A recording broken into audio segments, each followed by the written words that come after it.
الحمد للہ رب العالمین والعاقبۃ للمتقین اما بعد فاعوذ باللہ من الشیطان الرجیم بسم اللہ الرحمن الرحیم۔ سامعین و ناظرین، السلام علیکم ورحمۃ اللہ وبرکاتہ۔ آج ہم پوری امت کے مسلمانوں تک ایک ایسا وظیفہ پہنچانا چاہتے ہیں جس پر عمل کرنے سے پوری امت کے مسلمانوں کو فائدہ ہوگا۔ سامعین و ناظرین،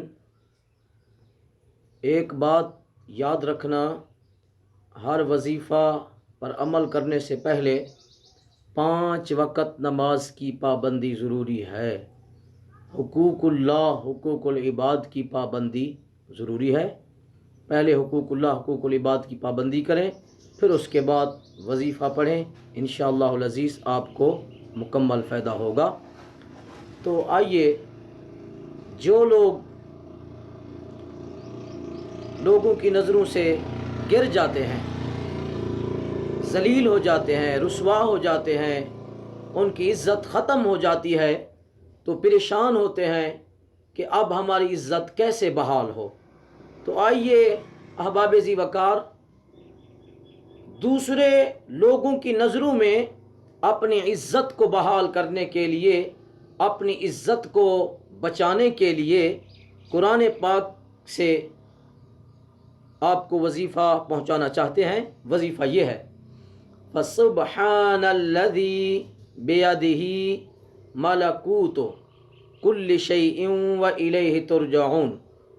فَسُبْحَانَ الَّذِي بِيَدِهِ مَلَكُوتُ كُلِّ شَيْءٍ وَإِلَيْهِ تُرْجَعُونَ، سورہ یاسین شریف آیت نمبر 83۔ تو جو بھی آدمی اس آیت پاک کو 11 مرتبہ پڑھ کر اپنے آپ پر پھونک مارے گا، اس آیت کو 11 مرتبہ پڑھ کر اپنے آپ پر پھونک مارے گا، انشاءاللہ العزیز اس بندے کی عزت بحال ہو جائے گی، وہ پوری امت کے مسلمانوں کی نظروں میں اچھا بن جائے گا۔